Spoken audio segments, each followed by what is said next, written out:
kunebandla afuna likhule. Amen. Ukuthi mawuqala usindiswa yiko la siyokufundisa ngokuthi yini insindiso, sikufundise ngokubhabhadiswa, sikufundise ngokutshintsha impilo yakho. Amen.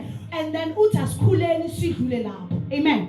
Kodwa mina I'm here for the part ethi foundational. Amen. The teachings about salvation are what? Foundational. Amen. So ngenzeka taseka njengoba ngishilo ukuthi ungaba mdala ebandleni kodwa you have missed the foundational. Amen. So we can't move on and give you meat when there is still a need for the milk. Is milk wrong? No, it is a need, because once wadlula ku stage so ngadli the milk and eat inyama sizokuthola ushumayela ukhuluma ngama tongues kodwa ikharacter yakho ningamvezi uNkulunkulu. Hallelujah. Ngoba bazalwane kulula ukujumpa the foundational.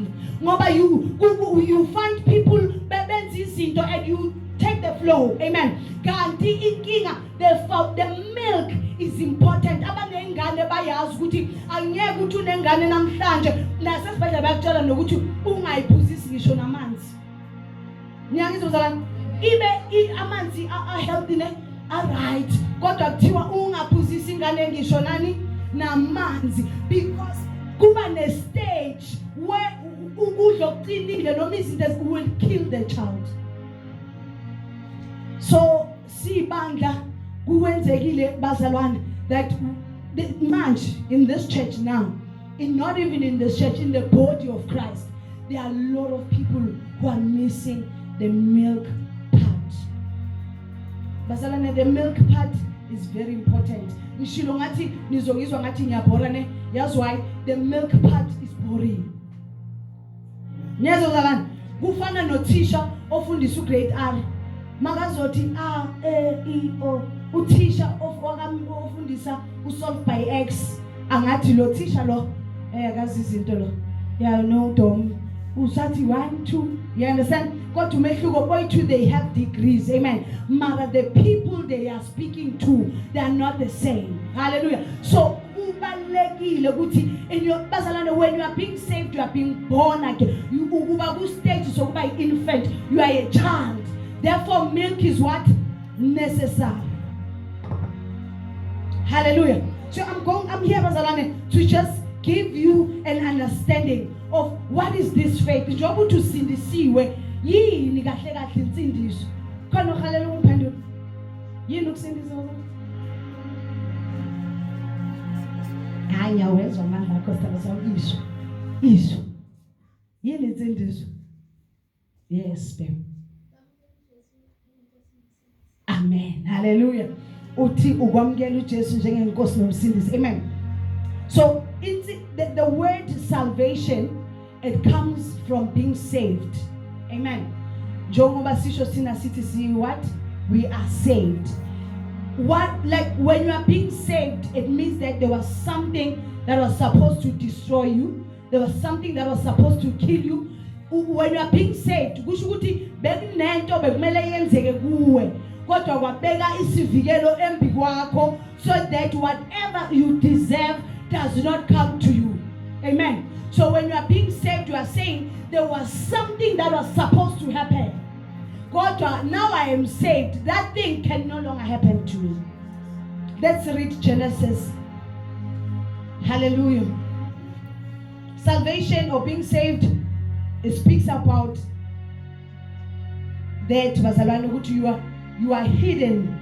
Ubekwe endaweni of safety. Amen. Genesis chapter 3. Yo bazalwane ngicela nivukeni because I need you.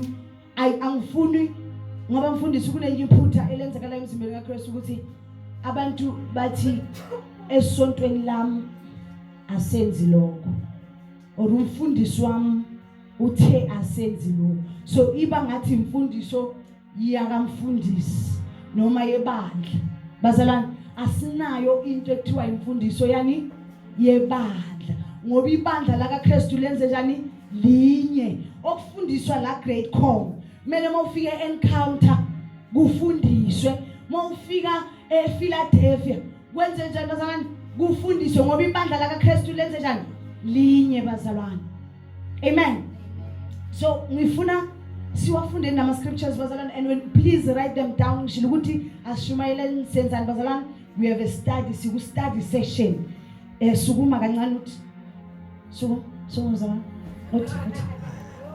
Yeah, sukuma nje wonke umzalwane asukume athi. Sukuma bazalwane. Yeah, nyakaza. Yeah, you may sit down. Amen. Asifuna uzolala la. Hallelujah. Sizofunda. Amen. Genesis chapter 3 verse 1 and usigcine with the 2. Amen. Hallelujah. Just for context, kancane angisho ngishilo ngathi ngiyokhuluma ngathi ngikhuluma nama grade R. Amen. Na noma ungazi usolve for x bazalwane ne asiqalele ne sibuyela phansi ka grade bani R. Amen. Siyoyithatha step by step. Amen. So in the book of Genesis, God makes everything. Amen.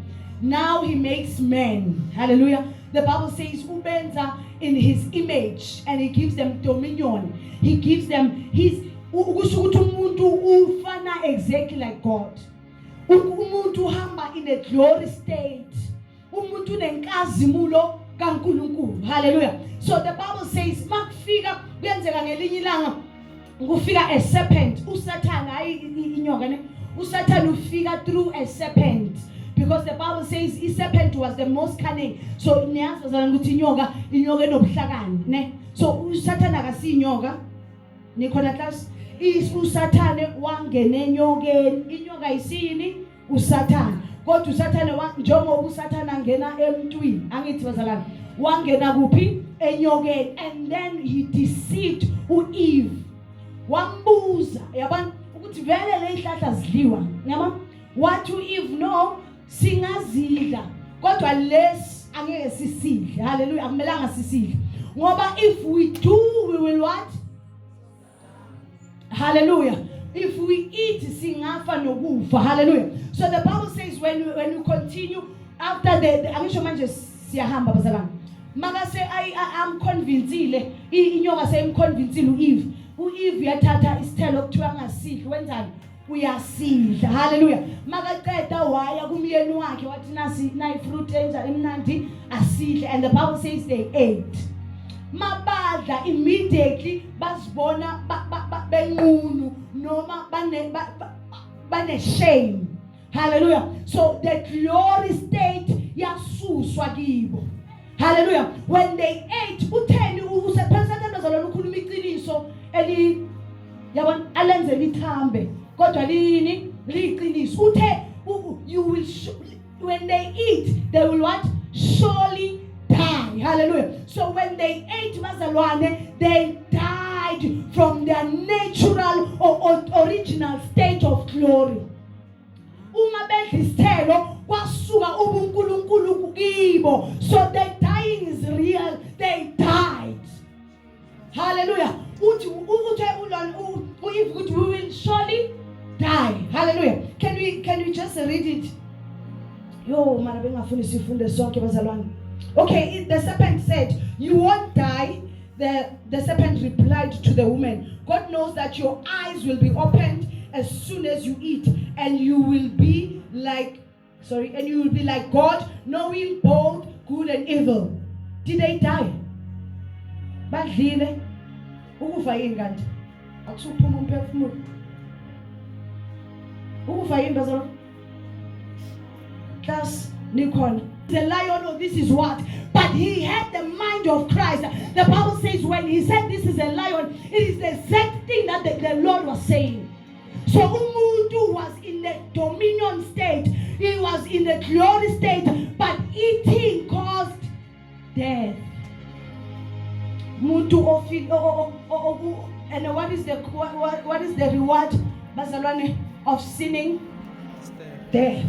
So when you do anything, Sunday school you say, what is sin?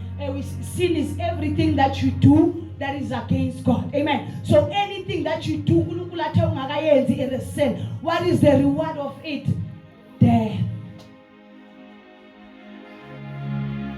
So umuntu yaphila emhlabeni out of dominion.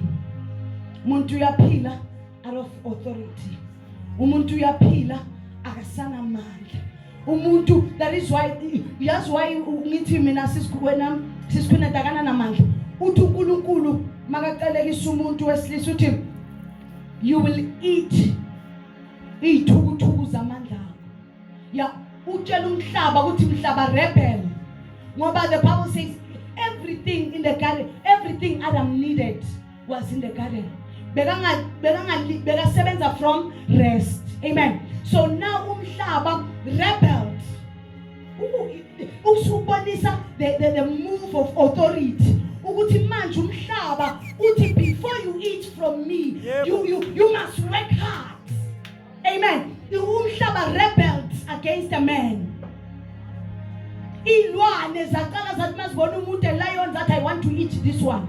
Kodwa uAdam bekahlala nazo nje ilwane. So the nature of God died. That is why manje umntwana makazalwa sithi uzalelwa kuphi? Esonweni bazalwane. Because of the fall of Adam. Klasini nami siyaphasa ne? Hayi noma singathatha class test sesiyibambile. Siyasizwile indaba yokuwa komuntu. Omunye yasibazalwane, I want to enhlizweni nami I have this desire to answer lama question amaningi lapha ku Facebook. A confuse ibandla. Kunabantu abathi mangabe uNkulunkulu wenu uyamthanda or God is real love, why would he say kube noSatan? Ubona uqala ukuzwa le question? Bazalwane, people say that ukuthi why bele kuzoba noSatan unamandla mos. Yabo wangavela ngadila noSathane. Angithi bazalwane. Hawu abanye bathi sicela ukuzwa istory saka Satan azikhulumele. Bazalwane, we are living in dangerous times. Ngoba the media is preaching. So if that's why umfundisi enhlizweni yakhe une desire that we go back to the roots. So that whatever ngoba bakhona bomaponga. Ngilive bazalwane ngimsupport maponga. Bakhona bomaponga, they are preaching lies. But in the spiritual, the African spirituality, ungazazi indaba zakho uzomuveka. Ungayazi lento othi wena usindiswele yona. Bazalwane umoya moblowa ngapha uzowela ngapha. Mabathi sihlanganisa uJesu namadlozi uthi bengithi ngathi but why ungahlanganisa uJesu namadlozi? Sambe sobuza umfundisi. Asifundeni bazalwane.